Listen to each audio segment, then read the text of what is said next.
नमस्कार, मी जितू म्हात्रे आणि आज आपल्यासोबत आहेत डॉक्टर प्रकाश आमटे. नमस्कार दादा. नमस्कार. मी दादा तुमची मुलाखत नाही घेणार आहे, फक्त छानपैकी गप्पा मारणार आहे. दादा, मला तुम्हाला पहिला प्रश्न माझा असा आहे, बाबांचं कार्यांबद्दल. बाबांचं तर सर्वांना माहिती आहे की ते जमीनदारांचे चिरंजीव होते. बरोबर. 42च्या स्वातंत्र्य युद्धात भाग घेतला, गांधीजींशी संबंध आले, त्याच्याने प्रेरित झाले आणि मग वकिली सोडून 1949 साली महारोगी सेवा समिती बरोबर या संस्थेची स्थापना केली. एकदम त्यांच्या आयुष्यातला हा खूप मोठा बदल.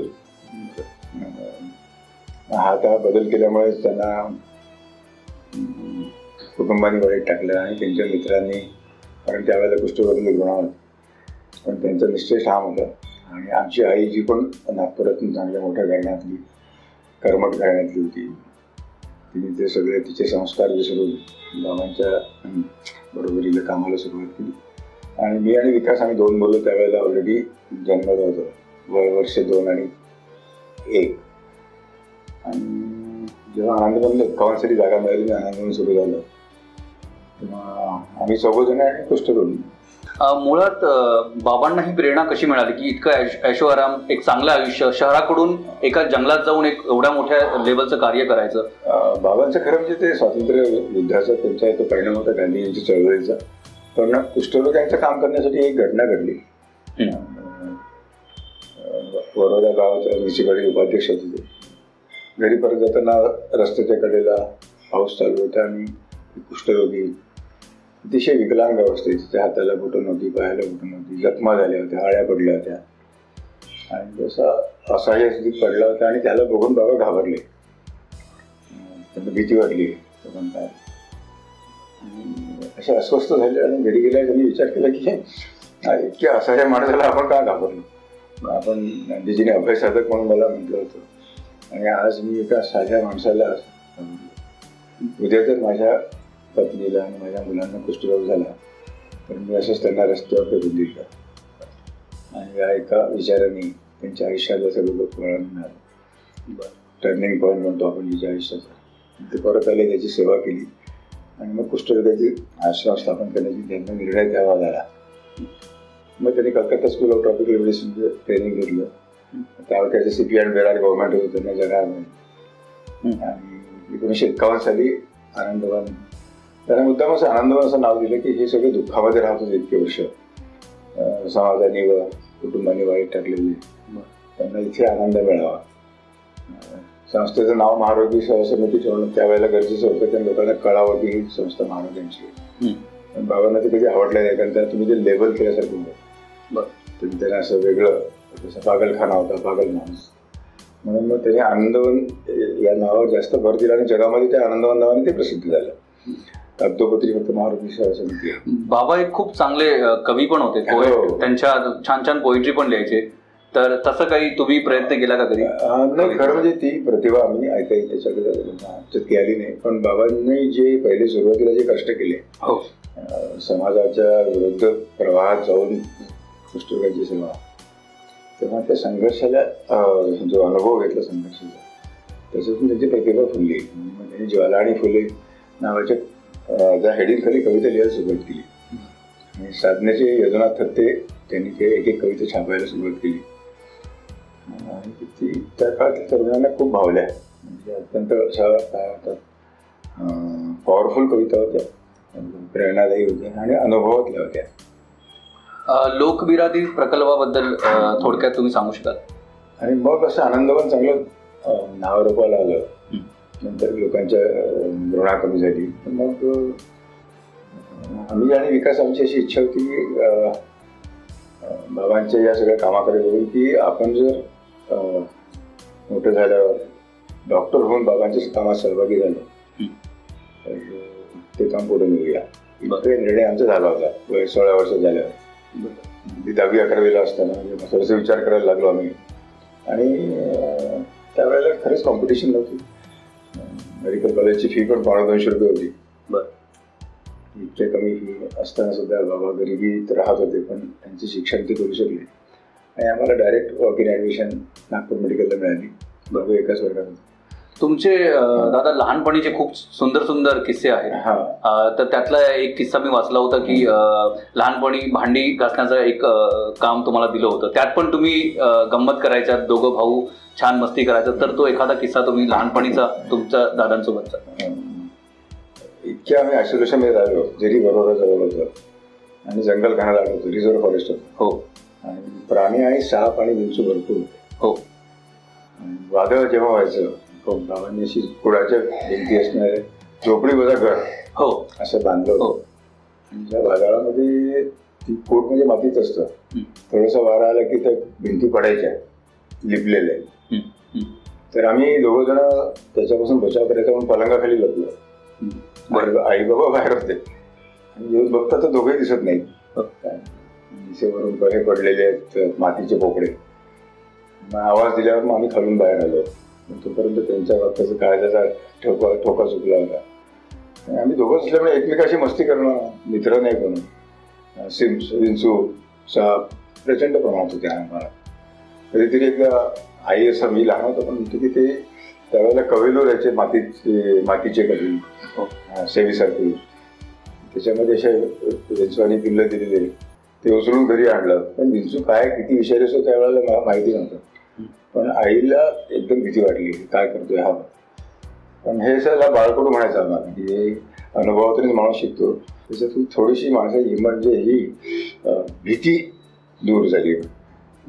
भीती ही जन्मतः भीती माणूस निडर असतो असातला भाग नाही आहे, ती घालवावी लागते. बाबांनी आमच्या समोर जे प्रयोग केले, अंधारात जायचं, टॉर्च नाही घ्यायचा, वाघाचं जंगल आहे, सापाचं जंगल आहे, वादळ आलं, विजा चमकतात आहे, आईला खूप काळजी वाटायची. ते स्वतःची भीती घालवायला त्यांनी ते प्रयोग केले आणि त्याचा परिणाम आमच्यावर झाला की आपण सुद्धा निर्भय झालो. तुम्ही आणि विकास दादा जेव्हा नागपूरला गेलात तर तिकडचं शहरातलं जीवन आणि एकीकडे आनंदवनातलं जीवन, तर तुमचं मन कधीच रमलं नाही असं तुम्ही तिकडे मेन्शन केलंय. त्याचं मूळ कारण काय की असं बाबांनी संपत्ती सोडली होती आणि अतिशय गरिबीत आम्ही राहिलो आणि आयसोलेशन होतो. बाहेरच्या जणांशी संबंध आला नव्हता फारसा. प्री मेडिकलची परीक्षा दिली आणि आम्हाला मेडिकल ऍडमिशन मिळाली. एकदम नागपूरला गेलो आणि तिथलं वातावरण, त्या काळामध्ये श्रीमंत वडिलांच्या मुलांचे मुलंच फक्त मेडिकलला जायचे आणि आम्ही खदीचे कपडे, बाबांचे संस्कार होते, त्याच्यामध्ये मिक्स होऊ शकलो नाही. कारण त्यांनाही वाटायचं हे कुठून आले.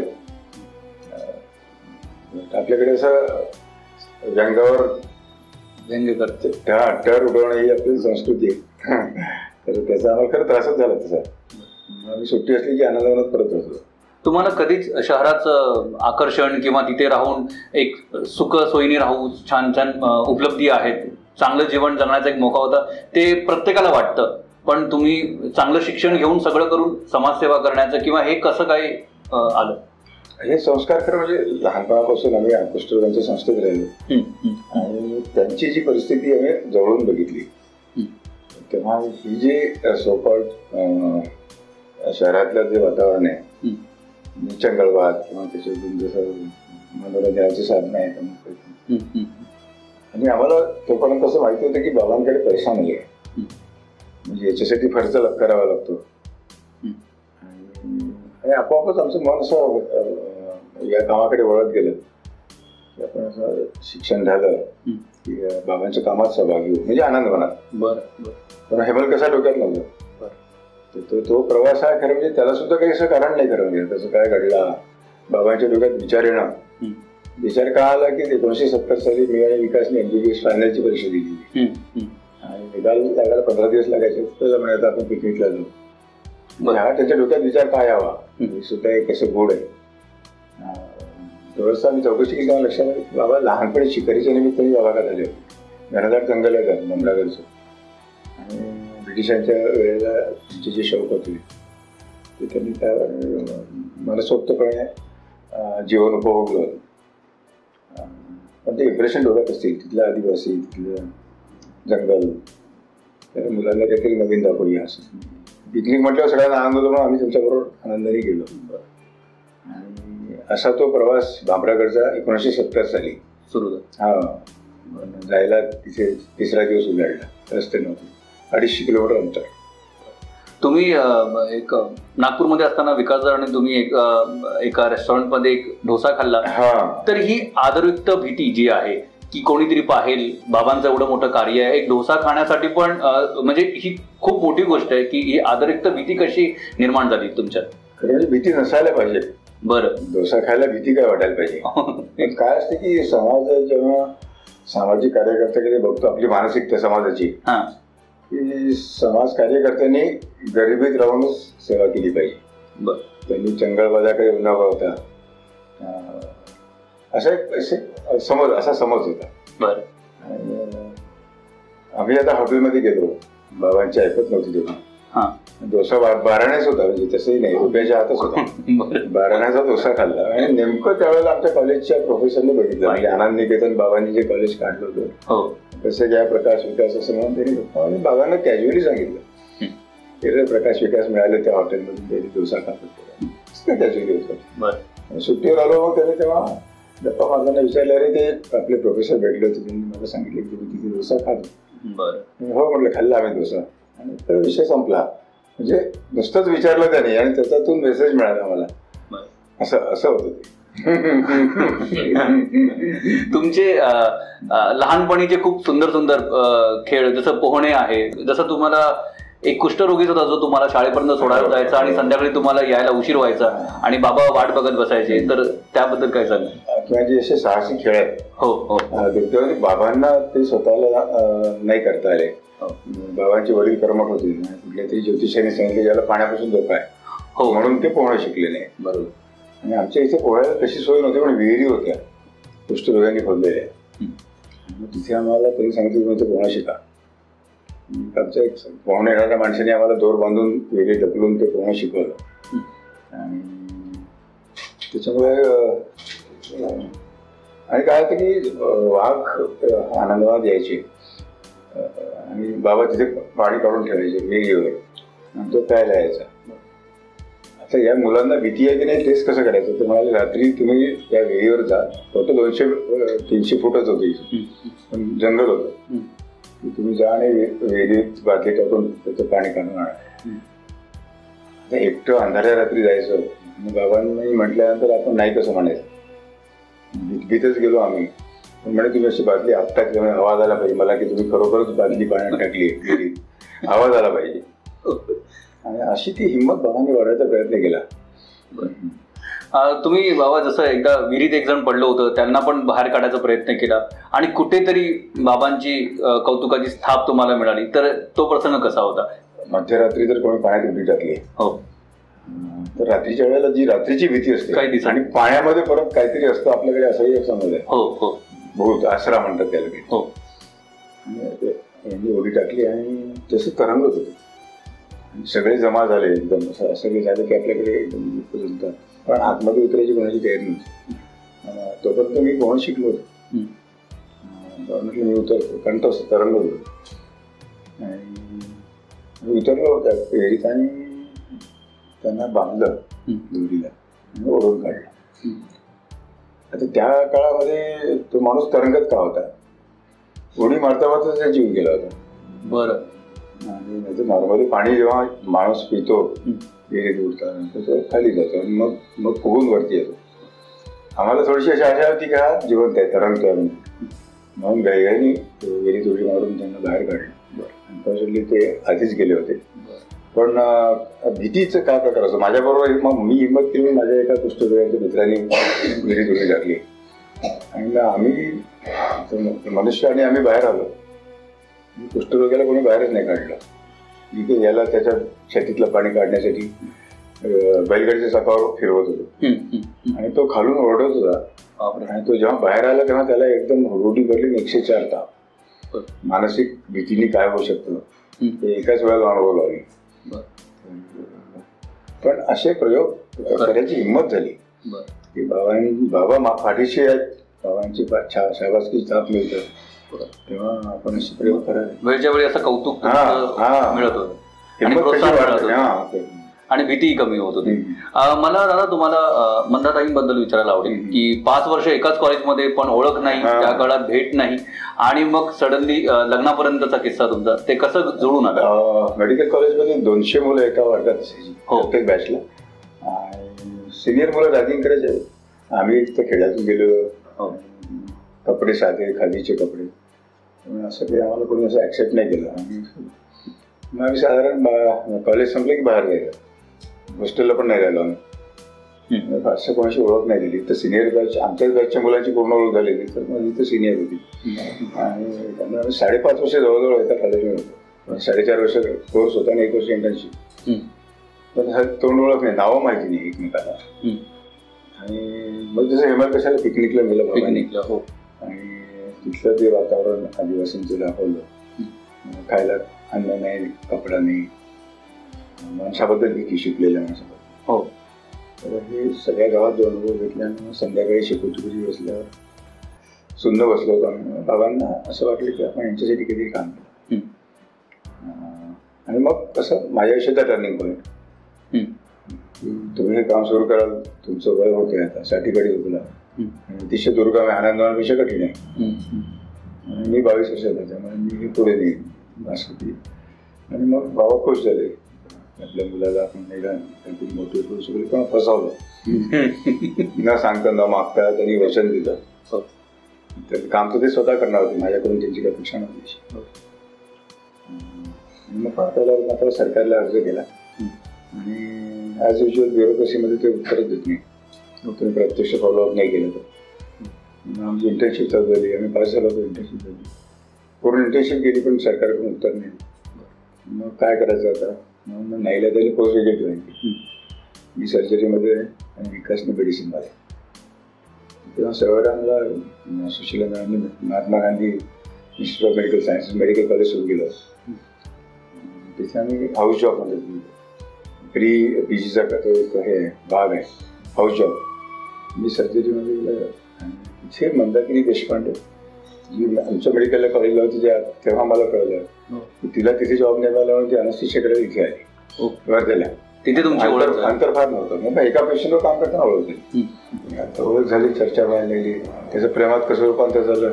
इतकं ते नॅचरल होतं, पण मग ते विकासला कळलं की काहीतरी अनयुज्युअल चालू आहे. विदर्भामध्ये असं मुलगा मुलगी एकत्र राहिली की अफेअर असं समजतात, नुसतंच बोललं तरी. हो, आणि बाबांचं नाव झालं होतं. हो, 1971 साली बाबांना पद्मश्री मिळाली आहे. थोडीशी विकासला भीती वाटली की भाई अफेअरची चर्चा झाली, बाबांची बदनामी होती, बाबांची मुलं कशी वाटते. म्हणून बाबांकडे त्याने बातमी दिली.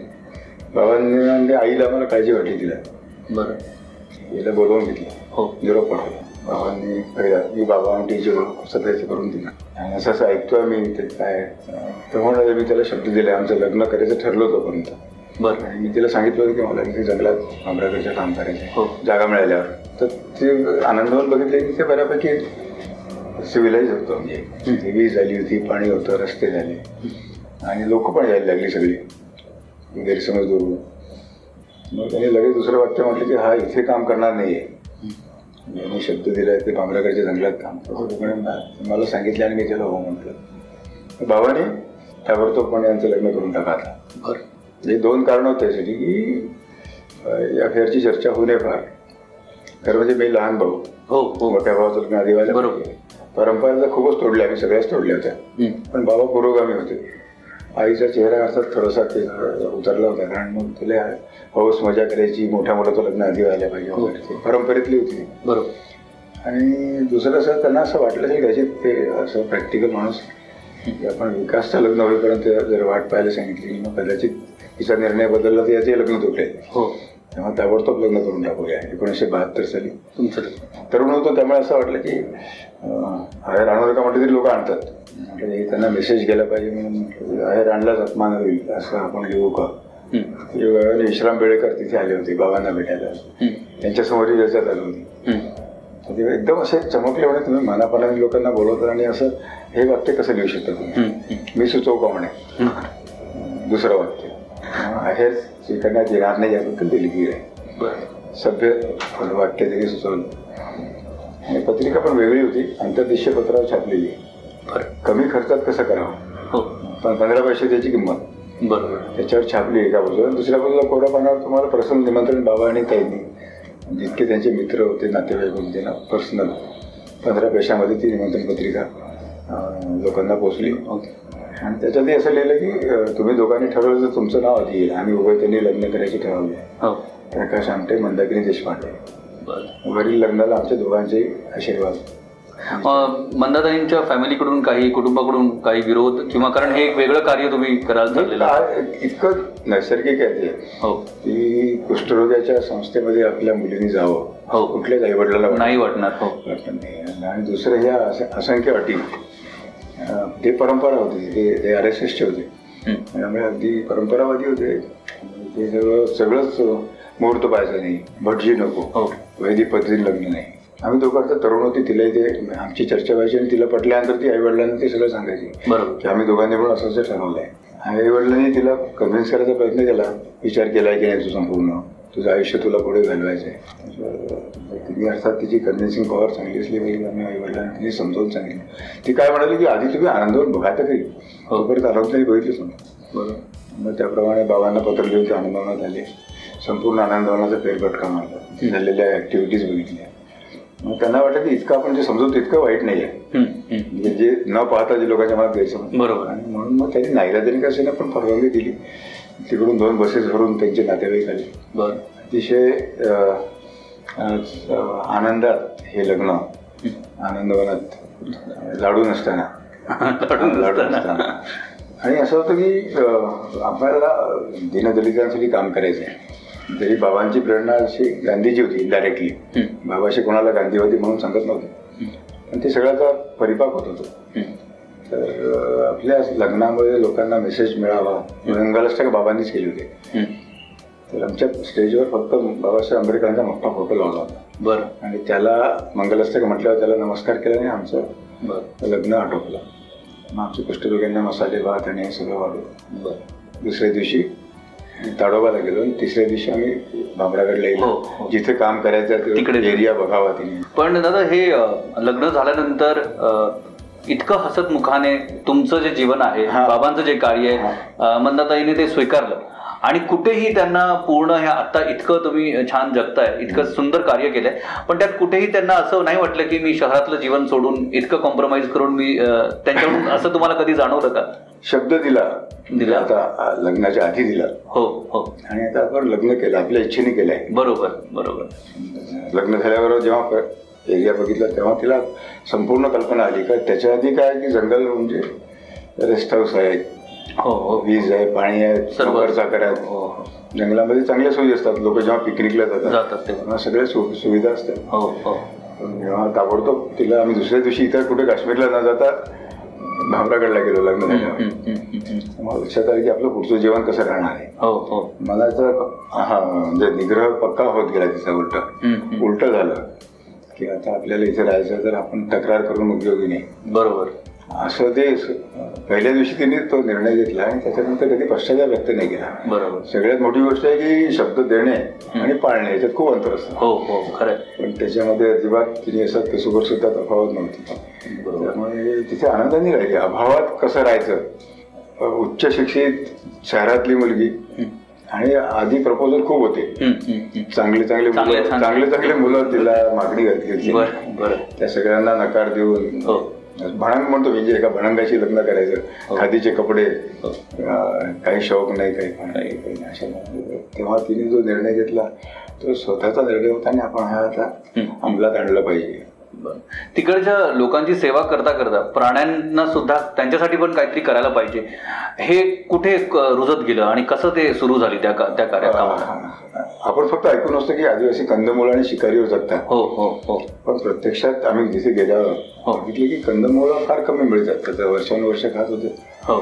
आणि पूर्वी असे मिळत नाही पोटभर, म्हणून मग प्राणी मारून खायची, पक्षी मारून खायची. हो. याच्यामध्ये सामान्यतः आपण असं समजतो की हरिण, वाघ, आपले रानडुक्कर, हरिण, ससा, हो, याच्या पलीकडे आपली कल्पनाशक्ती जात नाही. पण आम्ही जेव्हा फिरत होतो, चौकशी केली, लक्षात आलं की हे काय खात नाही. हो. Anything that moves. हो. म्हणजे मुंग्यांची चटणी खातात, उंदीर मारून खातात, अस्वली खाल्ल्या त्यांनी, कावळा चिमणीच्या भागात नव्हते. हो. सगळे पक्षी मारून खाल्ले. हो. पण प्रत्यक्षात जेव्हा मी बघितलं की यांनी माकडाची शिकार केली आहे तेव्हा धक्का बसला. कारण भारतामध्ये माकडाला जरा थोडंसं धार्मिक हे आहे, गाय आणि माकड कोणी खात नाही, पूज्य समजतात लोक, हनुमानजीचं ते. आणि इथे समोर आम्ही प्रत्यक्ष बघतोय की 2 माकडं मारलेली. आमची फारशी ओळख नव्हती त्यामुळे तेही दचकले. जवळला लक्षात आलं की जिवंत पिल्लू मेल्याचं दूध पिते. हो, आणखी धक्का बसला. पिल्लू द्याल का तुम्ही? तुम्ही म्हणाले आमची मुलं उपाशी आहेत, 50 माणसांना किती पुरणार आहे? अशा वेळेला लगेच सुचतो आपल्याला. मी म्हटलं यांना खायला मी तांदूळ देतो, वरण भात करून खाऊ घाला त्यांना. मग ते मानले आणि तसं पहिलं पिल्लू आपल्याकडे आलं. अनाथालय त्याला प्राण्यांच्या अनाथालयाची सुरुवात अशी झाली 1974 साली. माझ्या झोपडीत राहायचं, माकडाशी त्याची मैत्री झाली, त्याच्या पाठीवर बसून आमच्यावर फिरायला यायचं. लोक कुतूहलाने बघायचे की हे शत्रू असताना एकाच तिचे मित्र कसे झाले. आणि मग आम्ही त्यांना सांगत होतो बघा तुम्ही अशी पिल्लं मारू नका. कुठलंही प्राणी मिळालं की त्याचं पिल्लू कमीत कमी ते जिवंत असलेलं पिल्लू तुम्ही घेऊन या. मग हरणाचं पिल्लू आलं. कुत्रा माकड हरिण आमच्याबरोबर फिरायला लोकांना असं सगळं ओपनच होतं. त्यामुळे पण लोकांना तसं थांबून बघायचे होते की हे कुत्रा मारत का नाही यांना. हो. आणि ते तुम्ही मेन्शन केले की ते माकड जे ते पाण्यात बऱ्याच वेळ तलावात तिथे आंघोळ करत राहायचं आणि तुम्ही बोलवायचं तरी ते यायचं नाही. जेव्हा ते नाही, तो कुत्र्याची त्याची मैत्री झाली असावी. ते माकड हे माकड चेष्टांसाठी प्रसिद्ध आहे. आमच्यावर जेव्हा आम्ही फिरायला जातो त्याच्या पाठीवर बसायचं आणि यायचं. मग त्याला कुठे पाणी दिसलं, पाण्यात उतरलं, फुलं दिसले, जंगली फळं दिसले, ते उतरून ते खायला जायचं. आम्ही तर पुढे जात होतो. मग कुत्रा थांबून राहायचा. त्याची त्याला ती जबाबदारी वाटली, हे एकटं कसं सोडायचं. आम्ही 100-200 मिनिटं पुढे गेलेलो आणि हे आपलं माकड मजेत खाते आहे. त्याचं खाणं झालं की त्याच्या पाठीवर बसायचं आणि हा धावत यायचा. 2 मिनिटात तो आम्हाला पकडायचा. हे जे असोसिएशन हे खरं म्हणजे खूप दुर्मिळ आहे की परस्पर शत्रू असणारे प्राणी एकत्र कसे राहू शकतात. म्हणून ते सली वापरणे ते नाव दिलं हंटेड ॲनिमल आर्क. बायबलमध्ये जी गोष्ट आहे नोहाचा, ते एक सगळ्या प्राण्यांना जगबुडी झाली होती. म्हणून ते सगळे प्राणी त्या बोटीवर आणले आणि त्याच्यातून प्रतिसृष्टी निर्माण झाली. मग परस्पर शत्रू असणारे प्राणी बोटीवर ठेवून त्याच्यातून प्रतिसृष्टी. ते म्हणून त्याला नोहाचा आर्क असं नाव दिलं. इथे व्हायला की आमच्याकडे बिबट्या, वाघ, कुत्रे, सगळे हरिण, वासवली असे मोकळे एकत्र प्रेमाने राहतच आहे.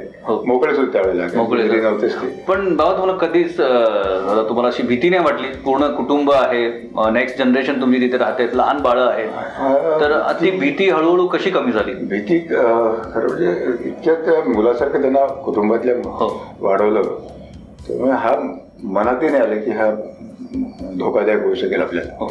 आणि नेगल पहिला जो होता वाघ, पूर्ण मोठा होईपर्यंत तो घरात मोकळा होता. आमच्या मुलीबरोबर खेळायचा, ती त्याच्या पाठीवर बसायची. प्रेमाने काय होऊ शकतं हे खरं म्हणजे ते आपण फक्त ऐकून होतं, पण आम्ही तिथे अनुभवलं. अपघात होऊ शकतो, नाही असं नाही अपघात, आणि तो होऊ नये म्हणून नंतर आपण त्यांना पिंजऱ्यातही ठेवलं.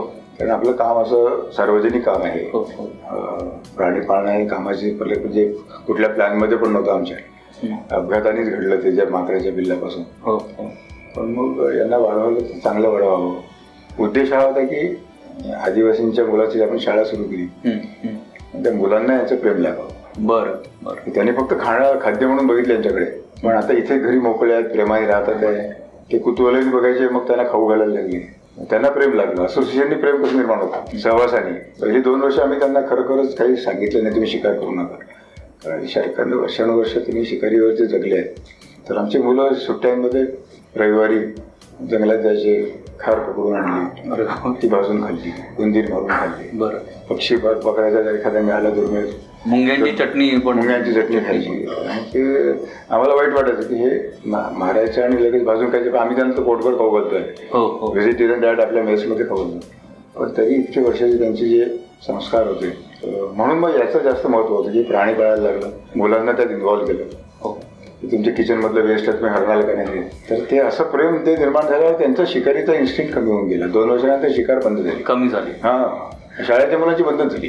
प्राण्यांबद्दल तितकी कुतूहलता नाहीये की ती आपुलकी नाहीये, तर तुम्ही काय त्यांना सांगाल? बरीच अशी मंडळी ती की प्राणी, जसं दिवाळीमध्ये तुम्ही पाहिलं असेल की खूप सारे फटाके वाजतात आणि दुसऱ्या दिवशी 2-4 दिवसांनी खूप साऱ्या प्राण्यांचे हाल होतात आणि मग त्यांना कोणी पाहणार नसतं. ह्याच्यासाठी खरंच खास प्रयत्न करायला पाहिजे. म्हणजे परदेशामध्ये मी बघितलं की सेन्सिटिव्हिटी निर्माण करायला पाहिजे की मुलांना प्राणी संग्रहालयात घेऊन जायचं आणि जवळून त्यांची इंटरॅक्शन करायची. हो, प्राणी किती चांगले असतात त्यांचा अभ्यास करा, त्याला वाव देतात, ते फोटोग्राफ काढून. तर याच्यामुळे मुलांना त्यांच्याबद्दल प्रेम वाटायला लागतं. हो, आपल्याकडे ती सुविधाच नाही आहे आणि आपली भारत देशाची पॉप्युलेशन इतकी मोठी आहे की हे दुर्दैवी आहे की टिंगल करण्यात आपल्याला आनंद वाटतो. म्हणजे कोणाला दुःख दिलं त्याचा आनंद होणे ही विकृत आहे. खरं विकृती आहे. म्हणजे कुत्र्याच्या शेपटीला फटाक्याची माळ लावतात लोक, डायरेक्ट उडवलं ते झालं, पण हे सुद्धा वाईट आहे. हा, तर त्याच्यातून आनंद घेणं, दुसऱ्याला दुःख देण्यातून आनंद घेणे, तेव्हा माझं असं याला सेन्सिटाईज करायला पाहिजे. आज माझ्याकडे जितके जे लोक येतात, मुलं येतात, विद्यार्थी येतात, एक जर माझ्याबरोबर राहून घेतला की त्यांचं सगळ्या जीवनाकडे पाहण्याचा दृष्टिकोन बदलून जातो की प्राणी गैरसमज दूर होतात. प्राणी आपण समजतो तितके धोकादायक नाहीये. तर हे इंटरॅक्शन जर अशी होत गेली, म्हणजे मुळात तुम्ही प्राण्यांना त्रास नाही दिला तर ते तुम्हाला पण त्रास नाही. हा, हे तर हा नियमच आहे, नियम.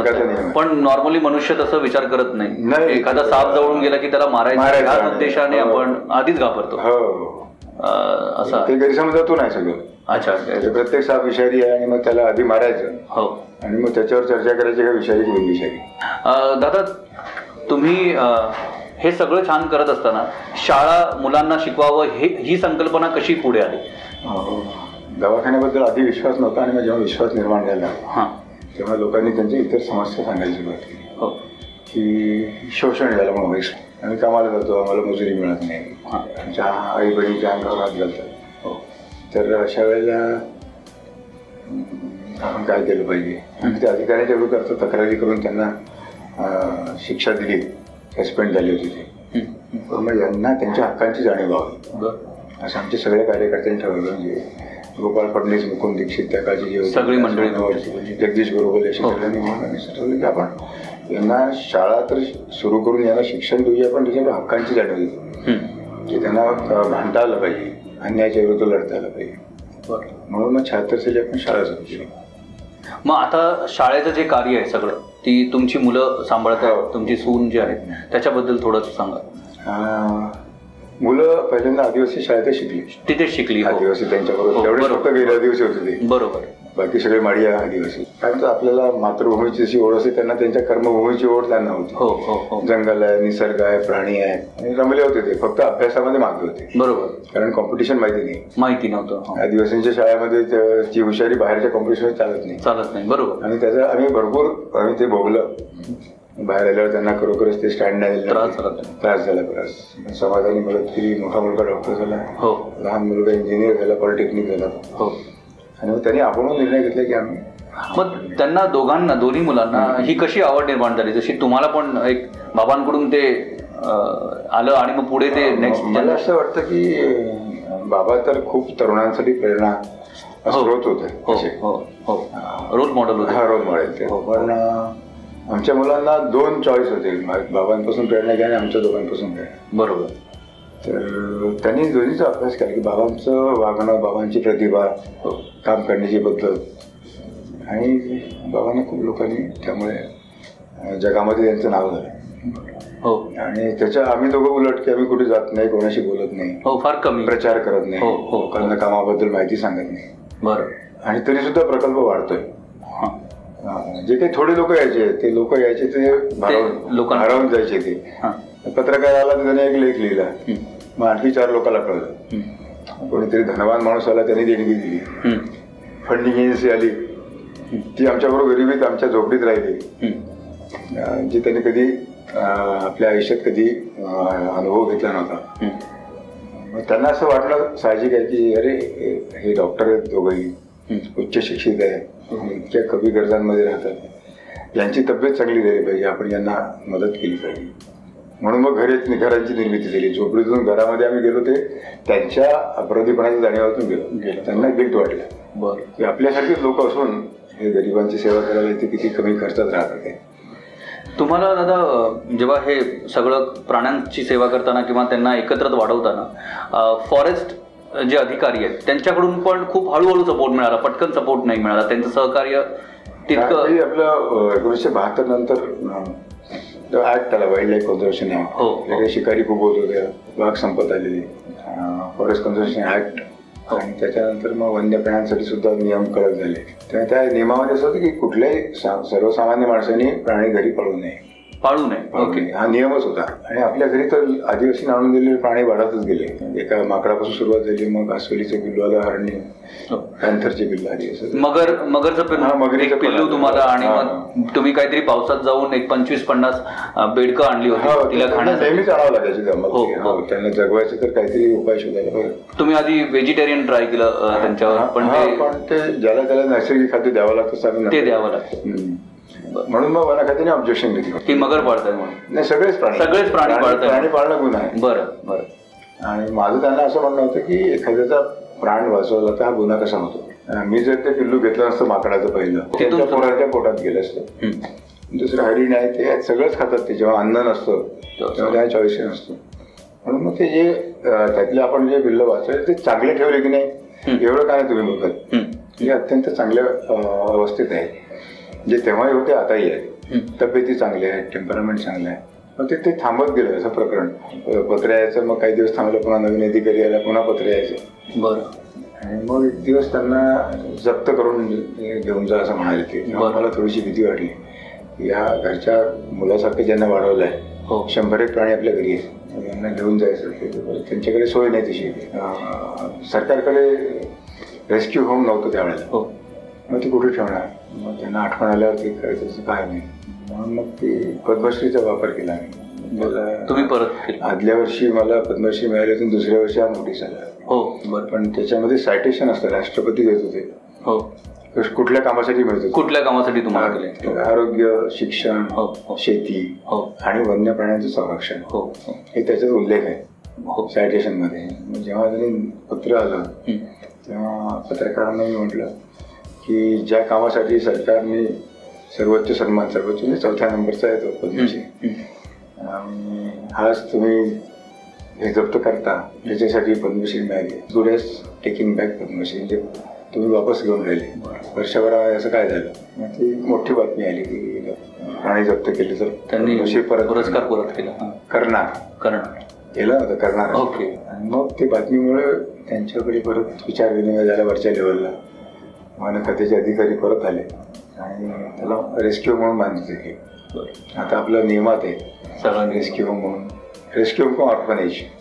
तुम्हाला दादा इतक्या विपरीत परिस्थितीमध्ये त्या लोकांची तुम्हाला जसं मेडिकली त्यांना ट्रीटमेंट करायचं किंवा तर ती माडिया जी भाषा होती ती तुम्हाला अवगत करायला किंवा शिकायला किती डिफिकल्ट, कारण त्यांना औषधं कशी द्यायची, इंजेक्शन कसं, हा इथपासून प्रश्न होता. ती अगदीच वेगळी भाषा, त्यामुळे शिकायला कसं लोअर लेवलचे अधिकारी तिथे राहायचे, नाहीला त्यांनी पनिशमेंट पोस्टिंग असेल, मग ते काही शब्द त्यांनी शिकून घेतले होते. बरं. आणि आपलं हॉस्पिटल सुरू झालं तर त्याचा फायदा ते घ्यायचे, कारण त्यांना दवाखान्याचं महत्व माहिती. ते आले की आम्ही वंदाने त्याच्याकडून डिक्शनरी तयार करून घेतली. नाव काय तुझं, सुरुवात अशी करायची तू कुठल्या गावचा आहे, जास्त लोकांना आत्मीयता वाटतं त्यांच्या भाषेत कुठल्या गावचा आहे, कुठून आणला, नाव काय, मग आरोग्यासंबंधी तापाला काय म्हणतात, डोकं दुखलं काय म्हणतात, असे शब्द असं एक डिक्शनरी तयार करून घेतली. आणि मग त्यांच्याशी त्याच्यात बघून त्याप्रमाणे बोलत होतो आम्ही जेव्हा लोक यायला लागली. आणि मग त्यांना थोडीशी आपुलकी वाटली की यांना आता आपली भाषा पण शिकली आहे, ते जास्त बोलतात. मग त्याच्यातून काही शब्द आपल्याला समजत नव्हते, त्यांना परत विचारायचे या शब्दाचा अर्थ काय, तू परत म्हणून दाखव. बरं. असं करत करत आम्ही मग ती भाषा 2 वर्षात चांगली शिकली. बरं. आदिवासींची जी तुम्ही सेवा केली ते दादा, मग त्यावेळेला इंजेक्शन्स नाही आहेत, औषधं नाही आहेत, किंवा एखादी अशी वेगवेगळ्या प्रकारच्या केसेस तुमच्या समोर यायच्या, कधी अस्वलाने खाल्लंय, कधी हाताला एखाद्या प्राण्याने चावलंय किंवा विषारी सापाने चावलंय, तर हे तुम्ही प्रत्येक वेळेला, जशी तुमच्याकडे काही पुस्तकं होती पुस्तकातून, तर ते तुम्ही कसं ट्रीटमेंट एक एक सक्सेसफुली करत गेला? सर्जरी सोडून आलो आणि तिचा अरेस्ट विषय होतो. पण आधी जेव्हा लोकांचा विश्वास बसला तेव्हा सगळ्या प्रकारची लोक यायला लागली, सगळ्याच प्रकार. आणि मग आमचं ते काम खूप चॅलेंजिंग होत गेलं, कारण त्याचं ज्ञान पुरेसं नाही आणि लोकांना नाही म्हणता येत नाही, ते विश्वासाने आले. मग म्हणून मग काही पुस्तकाचा वापर केला, इन्स्ट्रुमेंट्स घेऊन आलो. आनंदवन खरं जे आम्ही त्यांना चिठ्ठ्या पाठवायचो बाबांकडे आणि ते सगळे औषधं आणि हे पाठवायची त्यावेळेला. पण प्रत्यक्षात पेशंटवर ट्रीटमेंट करताना ज्ञान नसताना रिस्क होत होती. पण खूप मन लावून करत होतो आम्ही. मी नेहमी सांगतो की तुम्ही पेशंटला ट्रीटमेंट देताना जर आपलं सर्वस्व पणाला लावलं आणि त्याला यश आलं नाही तर नातेवाईकांना कळतं की यांनी किती प्रयत्न केले आणि मग ते डॉक्टरांवर रागवत नाही, तुम्ही तुमचे प्रयत्न केले, आमच्या नशिबात नव्हतं. तर असं रात्रंदिवस आलटून पलटून कोण ना कोणती राहायचं आणि त्याची ट्रीटमेंट करायची त्याची. मग तुम्हाला पहिला आदिवासी पाड्यातला एक पेशंट मिळायला खूपच विपरीत परिस्थितीचा सामना करावा लागला. तो पेशंट कसा आला आणि ती तुमची मेहनत कशी सफल झाली? 2 अशा उदाहरणं आहेत की एक शेजारच्या गावातला एक मुलगा शेकोटीपाशी झोपायचा, थंडी पडला, बरं, फिट येऊन एपिलेप्सी होती आणि 40% वाढला. 10 वर्षाचा मुलगा 40% म्हणजे खूपच असं सिव्हिअर होतं. मांत्रिकाकडे गेला, त्याने झाडपाला लावला, त्याला इन्फेक्शन झालं. पर्स झाल्यावर तो वाचतो, त्यामुळे ते हिरवी माशी बसते, ती अंडे टाकते आणि त्यामुळे त्याला अळ्या झाल्या. बरं, मांत्रिकाने त्याला वापस पडून मी ते करू शकत नाही. घराच्या बाहेर बिचारा बसलेला होता, माशा गोंगावतात आहे आणि त्या अळ्या आतून चावतात आहे कारण त्या रक्तमासावर पोचल्या जातात. त्याची लाईफ सायकल आहे ती. आई वडील नाराज होते आणि आम्हाला जेव्हा दिसलं तो असं बाहेर असा आहे परिस्थिती, तुम्ही त्यांना म्हटलं याला का नाही आणणार तुम्ही. बरं, मग तो पहिला पेशंट तिथे त्याने अशा सोडली होती, तो आणला, इथे दवाखान्यात झोपली होती. आम्ही आनंदात पेशंट आला, अळ्या काढल्या त्याच्या जखमा धुतल्या, अँटीबायोटिक दिलं, फिटसाठी गोळ्या दिल्या, त्यावेळेला गार्डिनांच्या गोळ्या आणि बघता तो बरा बरा व्हायचा. एक दुसरं कारण असं होतं की त्यांनी आयुष्यात कधी औषधं घेतली नव्हते म्हणून हा लगेच लागू होतो. आपल्याकडे शहरामध्ये आपण सारखे औषधं घेतो त्यामुळे परिणाम तेवढा दिसत नाही. व्हर्जिन एरिया होता, त्यांच्यावर एक फायदा झाला. ओके, मग ते तो बरा झाला. मग त्याला घेऊन आम्ही फिरत होतो, बघा हा इतक्या सिरियस असताना सुद्धा हा बरा झाला. मग दुसरी केस जी चित्रपटात दाखवली की खाटेवर टाकून आणलं. हो, आणि तो खाट आणि तो बेहोश होता. म्हणजे मांत्रिकांनी काही त्याच्या प्रयत्नाने शुद्धीवर आलं नाही. मग ते 25 किलोमीटरवरून ती वरात आली. वरात एवढ्यासाठी की खांदा दुखतो म्हणून 10 तरुण मुलं गावातली ते जमा करतात, आपणच जाते खरं, ते कम्युनिटी लिव्हिंग आहे. आणि खांदा बदलत त्या 25 किलोमीटर 4-5 गावातून आली आणि त्याला ठेवून दिलं आणि बाकी चालले गेले. आमची पंचायत त्याला कसं ट्रीट करायचं. तर असं त्याला पुस्तक वाचून वगैरे काहीतरी ठरवलं, मी डायग्रेशन ट्रीट केलं. 3ऱ्या दिवशी डोळे उघडले आणि 5व्या दिवशी तो कडकडीत बरा झाला आणि आपली खाट खांद्यावर घेऊन त्याच रस्त्याने परत ही झाला. दादा, मला तुम्हाला प्रश्न विचारायचा, आशियाचं नोबेल पारितोषिक म्हणून ओळखलं जाणारं मॅक्सेस पारितोषिक जेव्हा तुम्हाला जाहीर झालं त्यावेळेला सर्वसाधारण प्रकल्पावर एक आनंदाची लहर पसरली होती, त्याबद्दल तुम्ही थोडक्यात सांगा. हो, खरं म्हणजे मॅक्सेस याला आशियाचं नोबेल प्राईज म्हणतात आणि बाबांना मिळालं 1985ला. आणि एकाच संस्थेमध्ये एकाच कुटुंबामध्ये परत कोणाला मिळेल अशी कल्पना करण्याचं काही कारण नव्हतं. तसे पुरस्काराबद्दल काही आम्हाला फारशी माहिती नसायची आणि आम्ही त्याच्या मागे नव्हतं. काम जंगलामध्ये आयसोलेशनमध्ये करतोय, त्याची गरजही नव्हती खरं पाहिजे. बरोबर.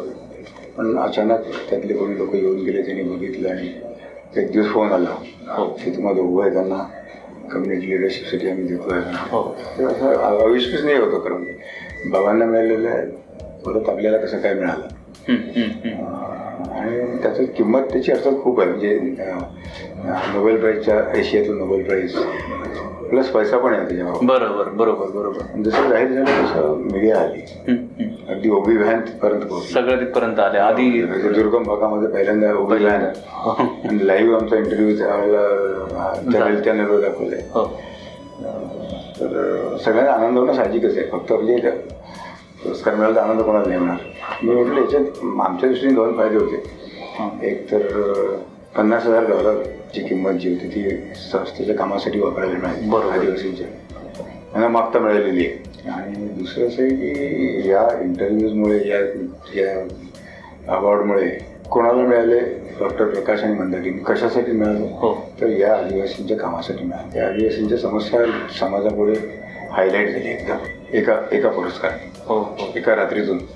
जास्त लोक यायला लागले, आपलं काम खूप लोकांना. पण दादा आंतरराष्ट्रीय लेवलवरती ह्याची स्तरावर दखल घेतली जाते, पण आपल्या इथे तितकी ह्या कामाची तितकी दखल नाही घेतली. याला दखल घ्यावी असं कधी मला वाटलं, पण विचारच केला नाही. त्यामुळे आम्ही त्याचं काही त्याच्याबद्दल असं काही कंपॅरिझन करायची काही गरजच नाही. आम्ही कधी त्याचा विचार केला नाही की बाबा आपल्याला भारताने आपल्याला काही दिलं नाही. काम आम्ही आमच्या स्वतःच्या इच्छेने केलं, भावांच्या प्रेरणेतून केलं, तर त्यांनी काही करावं अशी अपेक्षा आम्ही ठेवलीच नाही. थँक्यू. नमस्कार.